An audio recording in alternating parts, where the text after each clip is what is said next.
बुख बुछड़ो टोल दाना दीवाना करे। जेके भी जानदार आहिनि उन्हनि खे खाधे जी ज़रूरत महसूस थिए थी। उन लाइ जो कुदरत हर जानदार जे अंदरि हिकु अहिड़ो निज़ाम ख़लक़ी छॾियो आहे जंहिं तहत हर जानदार खे पंहिंजी फितरत तहत जेका ज़रूरत थिए थी उनखे बुख चइबो आहे, जेका खाधे वापराइण खां पोइ लही वेंदी आहे। ऐं बुख उहा इंसान खे हुजे त हू उन बुख खे ख़तमु करण लाइ हर मुमकिन कोशिश कंदो आहे। ऐं जॾहिं संदसि बुख कुझु वक़्त लाइ साह खणंदी आहे त इंसान में हिकु अहिड़ो ॿरण जो अमल मुसलसल जारी आहे जंहिंजे करे इंसान खे वक़्त ब वक़्त बुख लॻंदी रहे थी। ऐं पोइ हू उन बुख लाहण लाइ कीअं कम ऐं करतूत कंदो रहंदो आहे, उनखे ई ज़िंदगी चइबो आहे। ऐं उहा ई ज़िंदगी आहे, पर इंसानी ज़हन जे इर्तिका सां गॾु इंसान जे बुख जा क़िस्म बि तरक़ी करण लॻा। ऐं पहिरीं इंसान पेट जी बुख उझाइण लाइ कोशिश कंदो हो, पोइ जिस्म जी बुख उझाइण लाइ कई सहूलतूं ईजाद कयूं। ऐं जॾहिं अञा बि तरक़ी थी त इंसान ज़हन सकून लाइ पाण पतोड़ियो। ऐं जॾहिं संदन ज़हनी बुख लाहिण जो सामान मुयसर थी वियो त खेसि पंहिंजी क़ल्बी बुख ऐं रूहानी बुख उझाइण लाइ मुख़्तलिफ़ शयुनि जो सहारो वठणो पियो। ऐं उन सिलसिले में हुन पहिरीं मंतक ऐं पोइ फ़लसफ़े, पोइ साइंस ऐं मज़हब खे पंहिंजो कयो। मतिलब त मुख़्तलिफ़ दौरनि में मुख़्तलिफ़ तरीक़नि ऐं ज़रियनि सां मुख़्तलिफ़ क़िस्म जे बुखनि जी पोराए लाइ मुख़्तलिफ़ कोशिशूं ऐं काविशूं कयूं आहिनि। पर हिते हिन मज़मून में जंहिं बुख जो ज़िक्र आयल आहे उन बुख जो वास्तो ऐं ताल्लुक़ पापी पेट सां आहे। फ्रांसीसी में चवंदा आहिनि त मेन सोरा इन कारपोर सोना, यानी ताक़तवर ज़हन ताक़तवर जिस्म में रहे थो। मतलब त ज़हन जो डायरेक्ट वास्तो पेट सां आहे। अगर पेट में कुझु पयल हूंदो त ज़हन ऐं अकुल बि कम कंदो, वरना अगर पेट खाली हूंदो त न अकुल कम कंदो ऐं न ई को कम थींदो। इन लाइ जो सोच लाइ बि तवानाई जी ज़रूरत हूंदी आहे ऐं खाधो तवानाई फराहम कंदो आहे।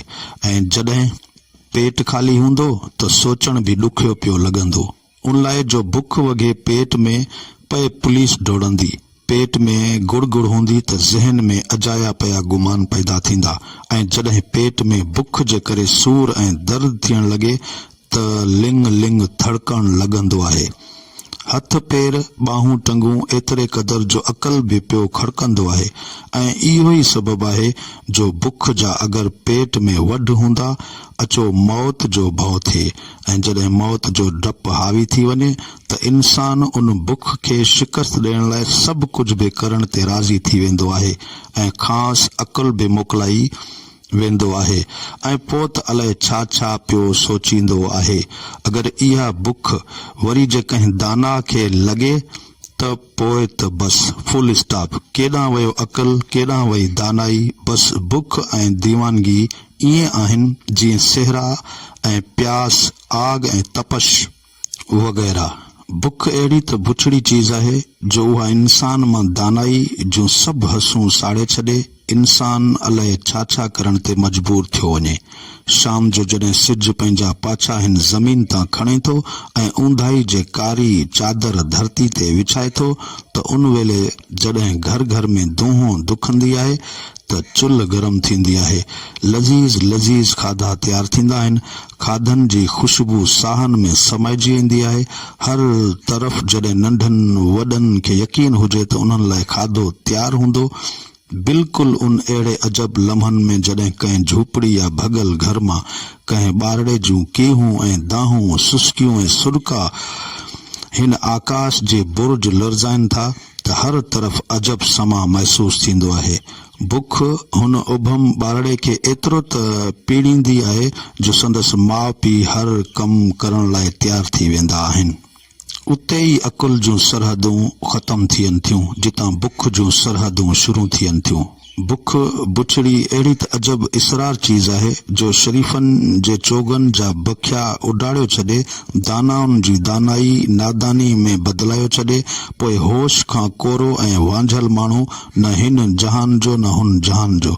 उन लाइ त इबादतूं बि बुखनि में विसरी वेंदियूं। आहिनि।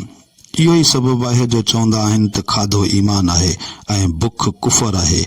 वेझो थी करे ऐं बुख अञा बि वधीक अहिड़ी त अजीब ख़तरनाक चीज़ आहे जो इंसान बुख जे वढनि खां ख़ुदा बि भुलिजी वेंदो आहे ऐं खाधे खे ख़ुदा सम्झी खेसि हासिल करण लाइ कोशिश कंदो आहे।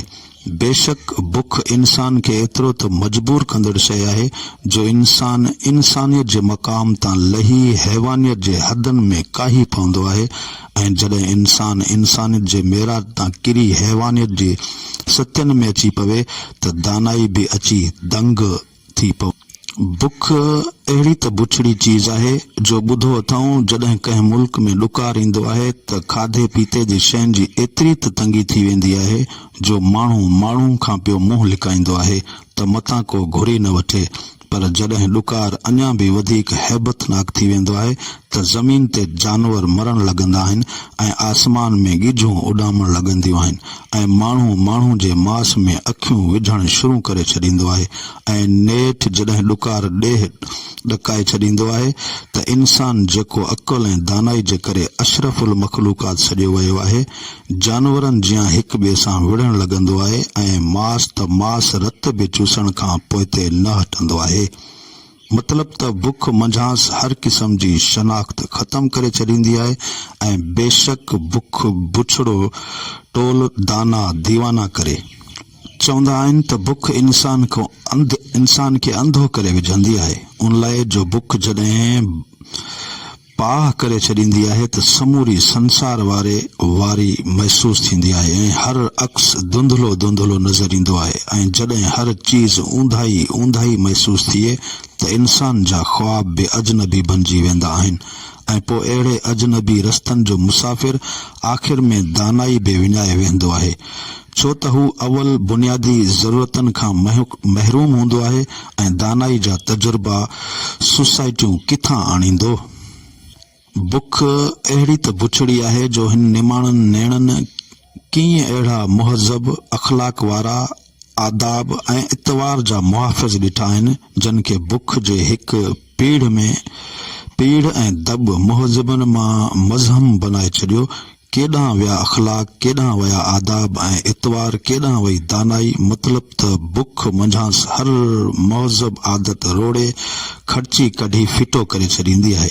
बुख वगी अगर अखियूं डरा ॾेई वञनि, ॾोॾा ॿाहिरि निकिरी अचनि, मुछियूं सुसी वञनि, चप सुकी वञनि, सीनो सुकड़जी वञे त पोइ हिमत बि साथ छॾाए वेंदी आहे ऐं आख़िर सोच ऐं फिकर बि विखरण शुरू थी वेंदी आहे।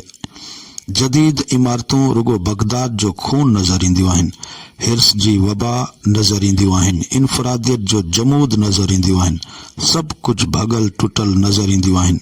भगल टुटल इलाजनि वांगुरु मौन जे दड़े जे खंडरातनि वांगुरु। छा इहो दौर जेको फितरी हो सो अॼोके मसनूई दौर खां हर लिहाज़ खां सुठो आहे, जंहिंमें एहसास हुआ, ख़ैर हुआ, साम हुई, गॾियल विरासत वारी ज़िंदगी हुई, पूॼा हुई, दुआनि जी क़बूलियत हुई, चंद हथरादू मुजस्मा हुआ। पर अॼु किरोणे ज़िंदा इंसाननि जा गरीब जिस्म ऐं शाहूकारनि जा लापरवाह अंदर जे रामान खां खाली जिस्म कंहिंखे तलाश करे रहिया आहिनि, जिन वटि हिक ॿिए जा मुफ़ाद हूंदे बि मुआवज़ा यरगमाल आहिनि। न दुआनि जो असर आहे, न जलंदड़ वीचारनि जो एहसास आहे। ख़ुश्क रवैया असांखे केॾांहुं वठी वञी रहिया आहिनि, जॾहिं त मग़रब अवल सीड़पकारी करे पंहिंजे माण्हुनि खे इर्तिका ॾिनी आहे ऐं पाण बि आलमी तौर ते उभरियल आहे। जॾहिं त असांजा अॻवान का बि सीड़पकारी करण खां सवाइ रुगो मग़रब जे ठहियल जुड़ियल शयुनि जा मुहताज आहिनि ऐं पाण रुगो मामूली कमेटी थो ठाहे त माण्हुनि लाइ कमु किथां ईंदो ऐं बुख कीअं ख़त्म थींदी।